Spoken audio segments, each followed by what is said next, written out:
아멘. 에머슨이라는 분이 말하기를 열심히 없이 성취된 큰 일은 세상에 하나도 없다 그랬습니다. 그렇죠. 세상에 성취된 모든 위대한 일들은 다 열심과 열정의 결과이며 결실이라고 할 수 있을 것입니다. 본문은 이사야서의 대표적인 메시아 예언장 중에 하나인데요. 여기 7절에 보시면 만군의 여호와 열심히 일을 이루시리라 이런 표현이 있어요. 만군의 여호와 열심히 일을 이루시리라. 이것을 좀 달리 번역하자면 하나님께서 이 모든 일을 이루시기로 굳게 결심하시고 확정하셨다 그런 뜻입니다. 누가 감히 하나님께서 이루시기로 결심하고 확정하신 일을 방해하거나 거역할 수 있겠습니까? 하나님께서는 이루시기로 결심하고 확정하신 일을 반드시 성취하시는 하나님이신 줄로 믿습니다. 네. 그렇다면 그 하나님의 열심히 이루시는 일은 과연 무엇일까? 두 가지로 오늘 본문이 말씀하는데요. 첫째로 여호와의 열심히 이루시는 일은 구원하고 영원롭게 하시는 일이다 그랬습니다. 여기 1절과 2절을 다시 한번 보겠습니다. 1절, 2절 시작. 옛적에는 여호와께서 스불론 땅과 납달리 땅이 멸시를 당하게 하셨더니 후에는 해변길과 요단 저쪽 이방의 갈릴리를 영원롭게 하셨느니라. 흑암에 행하던 백성이 큰 빛을 보고 사망의 그늘진 땅에 거주하던 자에게 빛이 비치도다. 여기 언급되고 있는 스불론 땅, 납달리 땅 또는 요단 저쪽 이방의 갈릴리 이런 지명과 지역들은 사사시대 이래로 주변 열국들의 침략으로 늘 고통을 당하고 시달림을 당해왔던 그런 곳들입니다. 지정학적으로 이방 민족들과 접경하고 있었기 때문에 이방인들과의 접촉이 빈번하고 또 이방인들과의 혼인으로 인해서 영적으로 흑암 가운데 행하던 지역입니다. 게다가 이사야 선지자가 활동을 시작했던 그 시기에 자행됐던 아수르 군대의 침략으로 이 근방은 거의 초토화되다시피 했습니다. 이런 정치적, 문화적, 인종적 요인들 때문에 갈릴리 지역은 같은 유대인들로부터도 멸시천대를 받아왔던 것이죠. 그래서 예수님 당시에도 예수님이 빌립을 제자로 삼고 그 빌립이 자기 친구 나다넬에게 가가지고 모세와 선지자들이 예언한 구약의 그 예언한 메시아를 내가 만났다. 나사렛에서 오신 선지자 예수다. 그랬더니 나다넬이 뭐라 그랬어요? 나사렛에서 무슨 선한 것이 날 수 있겠느냐 하면서 비웃었죠. 예. 그만큼 이 오늘 본문에도 이방의 갈릴리라는 표현이 나오는데 유대인들이 그 갈릴리 지역을 멸시하고 거기 사는 갈릴리 사람들을 천대했다 하는 것입니다. 이방의 갈릴리 사람들, 그들은 늘 고통받던 사람들이었고 흑암에 행하던 사람들이었으며 사망의 그늘진 땅에 살던 사람들이었고 멸시를 당하던 사람들이었습니다. 근데 여기 2절에 보니까 그들이 큰 빛을 보게 될 것을 예언하고 있죠. 흑암에 행하던 백성이 큰 빛을 보고 사망의 그늘진 땅에 거주하던 자에게 빛이 비치도다. 아멘. 제 동기 목사님 그 어머님이 돌아가셨는데 권사님이 참 은혜 받을 때 이 말씀으로 거듭났다는 그런 간증을 하는 걸 들은 적이 있습니다. 흑암에 행하던 백성이 큰 빛을 보고 사망의 그늘진 땅에 거주하던 자에게 빛이 비치도다. 아멘. 여기서 큰 빛이란 요한복음 1장에 나오는 대로 참빛, 세상의 빛, 생명의 빛 되신 예수 그리스도, 또 말라기 4장 2절에 예언한 의의 태양이신 예수 그리스도를 가리킵니다. 할렐루야. 마태복음에 따르면 이 빛은 맨 먼저 스불론 지파의 땅과 납달리 지파의 그 땅, 해변 마을에서부터 비치기 시작했습니다. 메시아로 오신 예수님이 자라나신 곳이 바로 갈릴리 지역의 나사렛이었고, 처음 말씀을 가르치신 것도 갈릴리 나사렛의 회당이었으며, 처음 이적을 베푸신 것도 갈릴리 가나였습니다. 또 처음으로 천국 복음을 전파하시기 시작하신 것도 바로 이 갈릴리 해변가였죠. 바로 이것이 다 여호와의 열심히 이루신 일이었다 하는 것입니다. 그러므로 여호와의 열심히 이루시는 일은 구원하고 영화롭게 하시는 일이었다 하는 것입니다. 큰 빛이 되시고 참 빛이시고 세상의 빛으로 오신 생명의 빛이고 의의 태양이신 예수 그리스도를 영접하고 믿는 사람은 더 이상 흑암에 행하지 않고, 더 이상 사망의 그늘진 땅에 거주하지 않고, 더 이상 고통을 당하지 않고 멸시를 당하지도 않게 될 줄 믿습니다. 할렐루야. 대신 우리를 구원하고 영화롭게 하시는 그 주님의 은총 안에서 감사와 찬송이 넘치는 삶을 살게 될 줄로 믿습니다. 18세기 오페라 작곡가로 명성을 날렸던 핸델, 유명한 분이죠. 핸델. 이분이 인생의 큰 위기에 봉착하게 되었습니다. 영국 런던에서 근 30년 동안 그의 그 이탈리아풍의 오페라가 큰 인기를 끌고 환영을 받았었는데, 사람들이 갑자기 프랑스식 무대 연극으로 취향을 바꾸어 돌려버렸습니다. 그래야 실패를 거듭하던 그가 파산지경에 처하게 되었습니다. 설상가상으로 52세 때 그가 중풍에 걸려서 반신마비가 되었습니다. 걷기는커녕 영감이 떠오를 때 손을 움직여 음표 하나도 그릴 수가 없었습니다. 의사들은 도저히 회복을 기대할 수가 없다고 판정을 내렸습니다. 하지만 그는 포기하지 않고 그의 고국인 독일로 돌아가서 아헨 온천장에서 기적적으로 건강을 되찾게 됩니다. 다시 영국 런던으로 돌아온 핸델은 곧바로 새로운 작품에 착수를 했는데, 오페라가 아니라 성경에서 소재를 가져온 오라토리오였습니다. 그러던 어느 날 밤에 찰스 제네스라는 사람이 보낸 소포가 와가지고 풀러보니까 내용물이 예수님의 전체 생애를 담은 오라토리오의 가사였습니다. 그 동봉한 편지에 이 제네스라는 분이 작곡을 부탁하면서 주님께로부터 말씀이 있었습니다. 이렇게 적혀 있었어요. 근데 뭐 핸델은 별로 달갑지 않은 마음으로 원고를 뒤적거렸습니다. 그러다가 그런 눈을 휘둥그레 뜨게 되었습니다. 이상하게 가슴을 확 찔러오는 대목이 눈을 파고들었기 때문입니다. 그는 사람들에게 멸시를 당하고 버림을 받았다. 그는 자기를 불쌍히 여겨줄 사람을 찾았건만 그럴 사람이 아무도 없었다. 그를 위로해 줄 사람은 아무데도 없었다. 그는 하나님을 믿었도다. 하나님은 그의 영혼을 지옥에 버려두지 않으셨도다. 그가 너에게 안식을 주리라. 이 글자 하나하나마다 핸델은 마치 이 글씨들이 살아있어가지고 영혼이 있는 것처럼 구구절절이 막 살아 꿈틀거리는 듯한 감동으로 마음에 와닿았고, 말 한마디, 글자 하나하나마다 새로운 의미를 지니고 빛나는 것 같았다. 훗날 그렇게 회고하고 있습니다.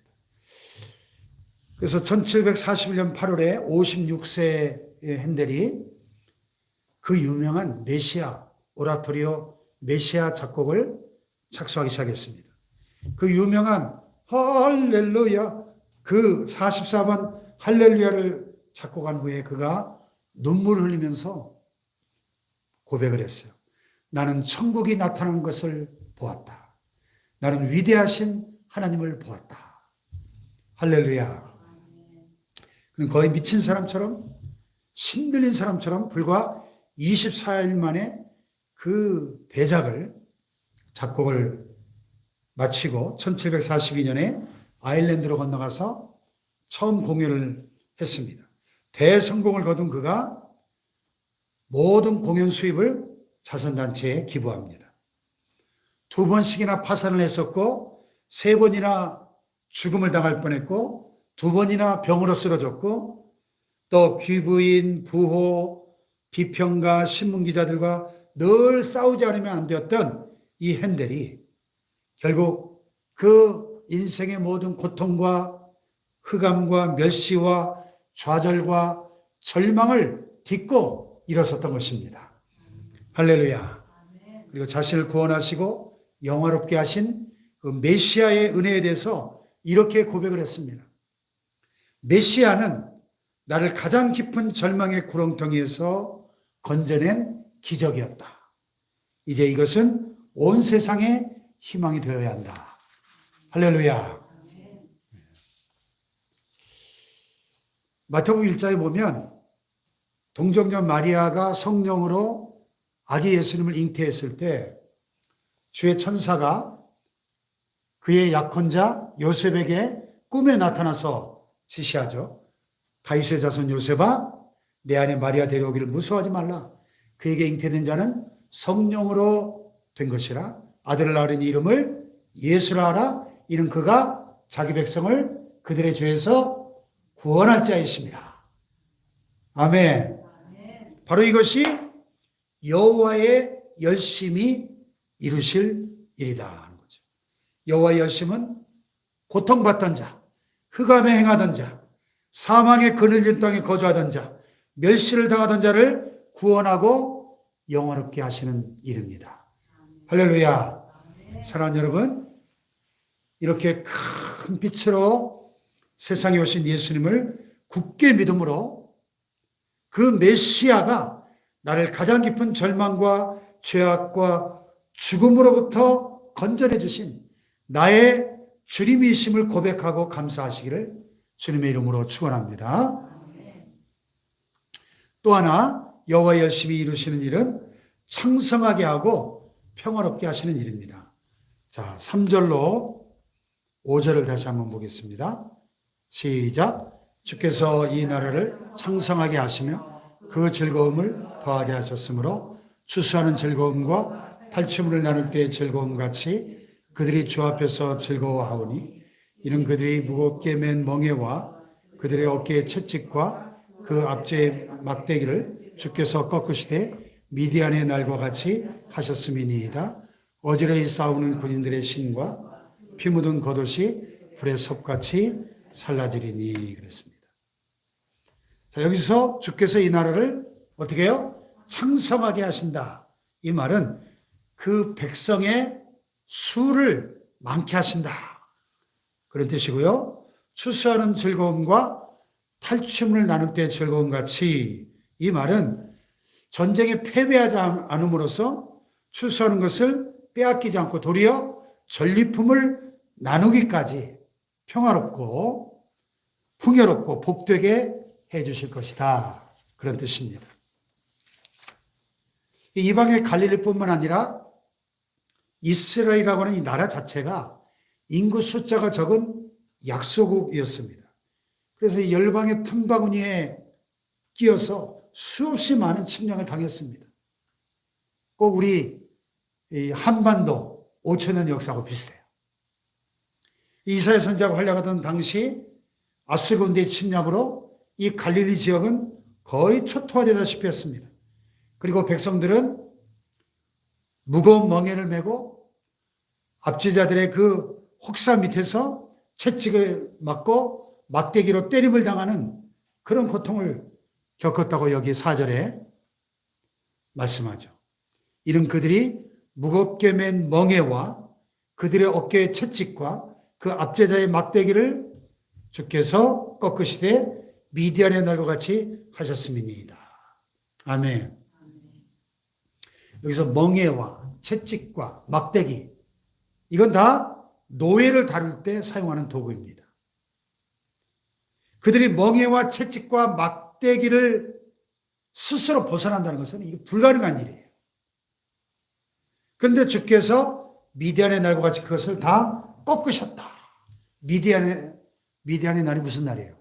사사기에 보면 기드온이 300명의 용사를 거느리고 13만 5천 수십 배가 넘는 미디안 대군을 완전히 쳐서 야밤에 기습을 해가지고 박살을 냈죠.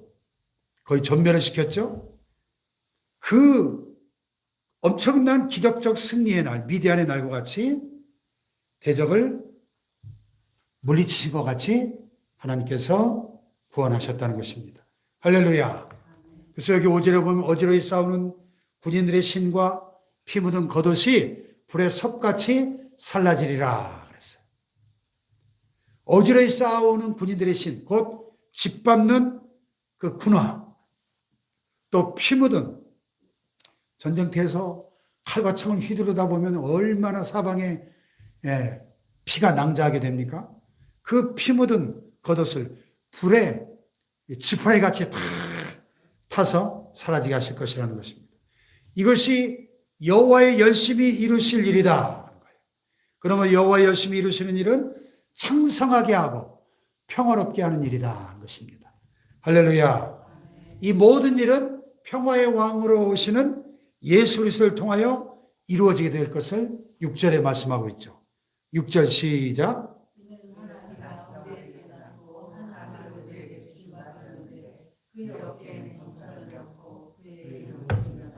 모사라 전능하신 하나님이라 영전하신 아버지라 평강의 왕이라 할 것입니다. 아멘.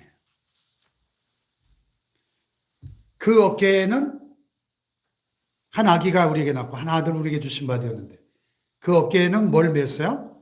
정사, 통치권이죠. 통치권, 주권을 메었고 그의 이름은 기묘. 참 놀라운, 원더풀, 놀라우신 분, 모사, 카운슬러. 모사라는 의미가 별로 좋은 뉘앙스는 아닌데 그런데 이 뛰어난 전략가라는 뜻이죠. 상담가, 전능하신 하나님, 영존하신 아버지, 평강의 왕이신 예수 그리스도를 믿고 의지하는 사람은 더 이상 멍에와 채찍과 막대기로 고통당하지 않고 창성하게 하고 평화롭게 하시는 하나님의 축복 안에서 즐거움이 넘치는 삶을 살게 될 줄로 믿습니다. 아멘. 할렐루야. 아멘. 미국의 제16대 대통령 에이브러햄 링컨 대통령 어려서부터 참 정직한 성격으로 많은 사람들의 사랑을 받았던 그런 인물입니다. 그래서 그의 별명 중 하나가 영어로 honest Abe, 정직한 에이브였습니다. 그런데 그는 실제 40대까지도 이 종교에 대해서 신앙에 대해서 상당히 회의적이었고 때로 냉소적이기까지 했습니다. 그런데 그가 그의 개인의 삶에 찾아온 시련과 또 국가적인 고난과 위기를 겪으면서 하나님께 더 가까이 나아가게 됩니다. 링컨이 53세이던 1862년에 11살 난 그의 아들 윌리가 죽었습니다.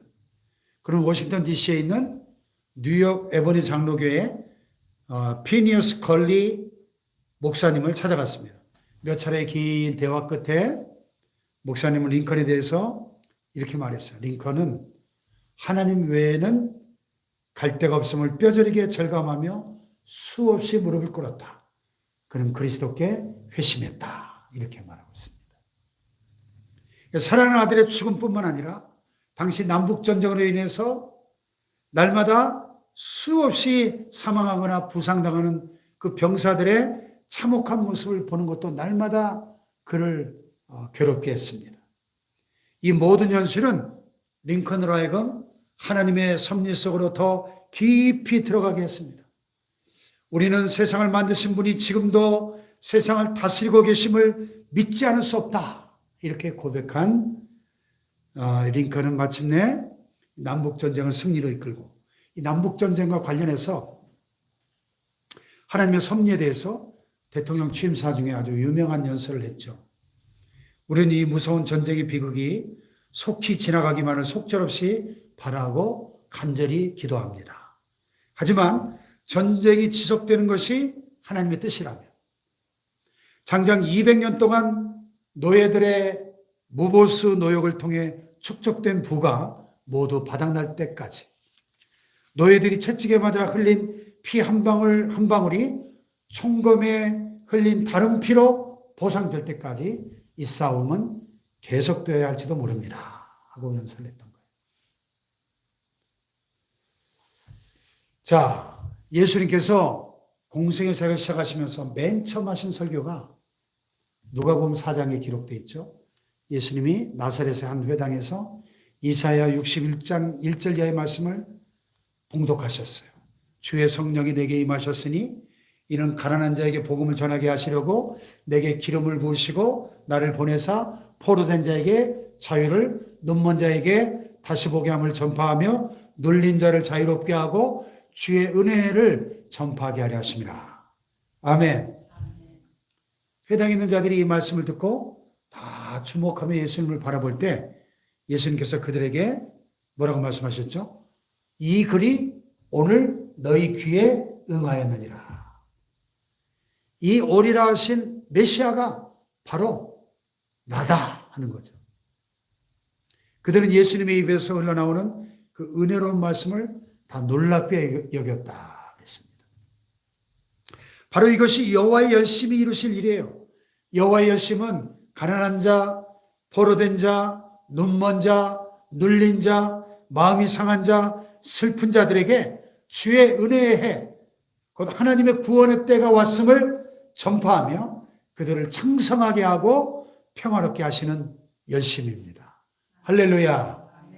사랑하는 여러분, 하나님께서 우리에게 주신 이 한 아기, 한 아들, 곧 그의 어깨는 정사를 메었고 그의 이름은 기묘자여 모사여 전능하신 하나님이요 영전하신 아버지요 평강의 왕이신 그 예수 그리스도를 뜨겁게 사랑함으로 우리를 창성하게 하고 평화롭게 하시는 하나님의 은혜로 마음껏 즐거워하며 찬양하시기를 주님의 이름으로 축원합니다.